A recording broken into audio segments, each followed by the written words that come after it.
So I decided I would do a video today on my original Fantom vacuum cleaner. I've gotten a few requests to do it, so without further ado, here it is. Many thanks to my friend who picked this up for me in Canada on his way to visit me.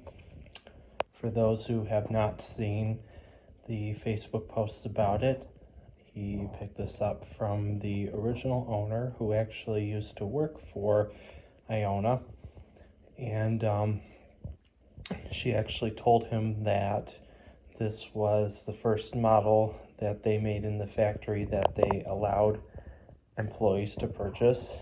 So, which again is not surprising because I was already well aware that this was the first model of Fantom vacuum cleaner. So I'll give a quick demo of it running. You can see it's already a decent amount of dirt in the dust cup because I just vacuumed my whole house with it.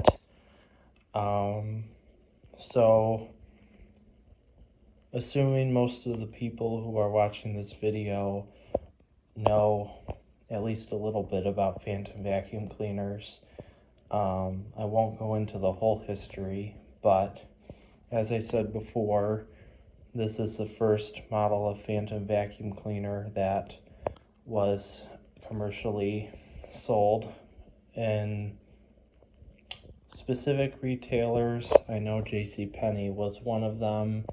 They also sold them in vacuum cleaner stores. They also sold a Kenmore version called the Kenmore Destiny in Sears retailers. I don't know how many of these they actually sold because they didn't sell them for very long. They started selling these starting in 1991, and about 1993 or so, they released an 11 amp model. Still did not have a HEPA filter, but it had a higher amp motor. It wasn't too long after that, though, that they released the model for the infomercial that had the HEPA filter option. So this is a very rare vacuum. I've only seen one other 9 amp Fantom ever in my life, not even in person. What's interesting about this one is that this is actually a Canadian spec model, so the handle release pedal has French on it as well as English. So with that in mind, we can start to go into some of the differences between this model and the later model 11 amp Fantom that was obviously the infomercial model. So first of all, it's a F9000. You can see the Iona Appliances sticker. Later on, the sticker was bigger, and they also would have a date stamp right up here, but this one does not have that. So I don't know exactly when this was made, but I do know that it was made either in 1991 or 1992. Until I find the time to get the motor apart, I won't know exactly when it was made, but that's approximately when it was made. Another difference between this model and the later models is this does not have a fluff trap. So it has a clean out port, but it doesn't have a fluff trap. So that's interesting.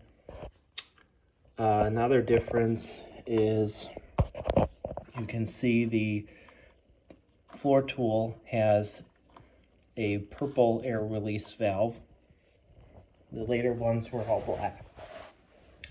And some people might wonder why the tools are positioned the way they are. Well, something I recently found out is the early Fantom models, the dusting brush was actually on this side, on that post, and the floor tool and crevice tool were on the opposite post on the side of the exhaust.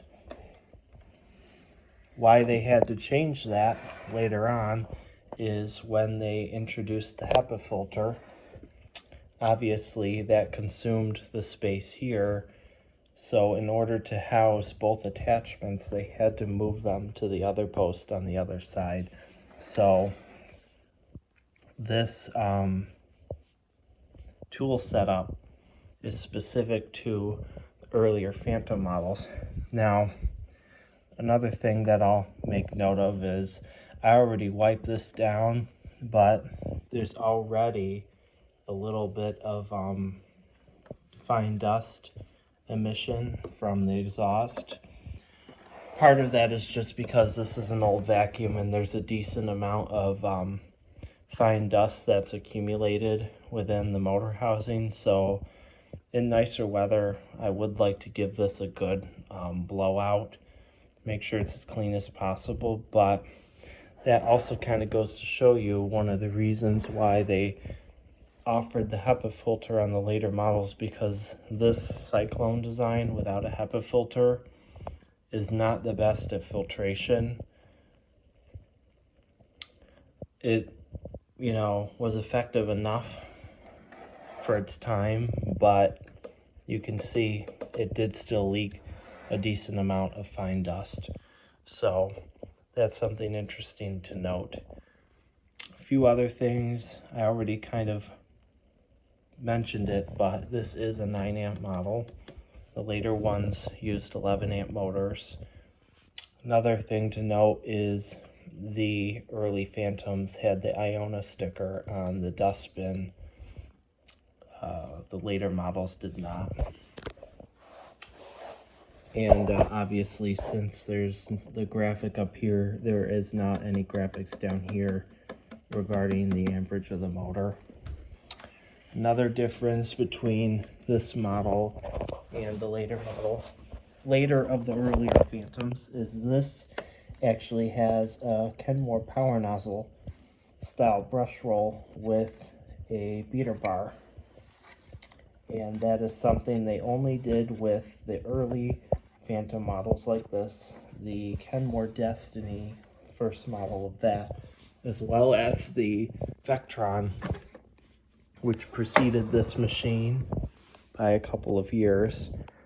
And essentially what happened with the Vectron is once SC Johnson decided that they did not want to be in the floor care business anymore, Iona decided that since they already had invested the money in the tooling for the machine, they thought that they would tweak it and re-release it as a household vacuum cleaner. Thus you have the Fantom here.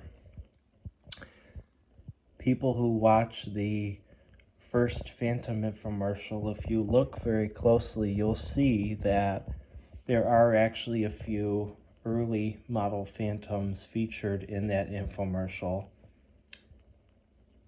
which I think is very interesting.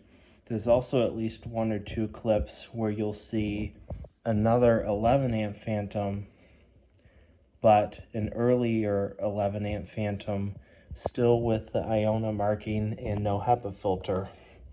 And that is the model that came after this. And I have yet to see one of those outside of the infomercial. Again, it's something I'm just going to assume was sold only in very limited quantities. Up until a couple of years ago, I actually didn't even know that this model existed for residential purchase. I originally thought that these only existed as prototypes, testing prototypes before Fantom released the more commercially viable 11 amp HEPA filter model, but I was wrong when a couple years ago I found a JCPenney ad with this model for sale in it, which is obviously the 9 amp Fantom model. I think that's pretty much all I have to say about the machine. I'm really happy to have it. There aren't many vacuums left out there model-wise that I really wanted to have in my collection. but this was one of them, just because Fantom is a childhood sentimental favorite brand of mine, and I've always wanted to have the original model from the company that made these. So very, very, very enthusiastic about owning this. So we'll give it a quick run. Performance wise, it's not that much different from a Thunder. I'd say that it probably moves air a little bit better than the Thunder, only because it doesn't have a fluff trap, so there's not as much airflow obstruction. I would say that it also does have slightly better carpet cleaning ability because of the beater bars. I'm not sure why they got rid of that later on. One more thing to note on these, or I should say two things to note, is early Fantom and Kenmore Destiny models had this carrying handle graphic, and the push button graphics here are also different than the later models. The spring here either is broken or has been disconnected. At some point I want to remove this cover and see if I can fix that. There's a little bit of tape on the cord, so I'm probably going to replace the cord at some point. It had what appeared to be the original belt. The belt was way, way, way stretched out. Other than that, considering that this is now a 34-year-old vacuum cleaner, it's in pretty good shape. So the motor doesn't sound the best, it doesn't sound the worst. It's definitely usable. It is a little bit louder than some of the later model Fantoms, and part of that, of course, is just because it's an old vacuum and it has had a lot of dirt pass through the motor just because of the nature of the design. But we'll go ahead and give this a quick roll, and it's not going to pick up very much, obviously, because I just vacuumed this rug, but here we go.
Yeah, so that's the 9 amp Fantom. I hope you enjoyed the video.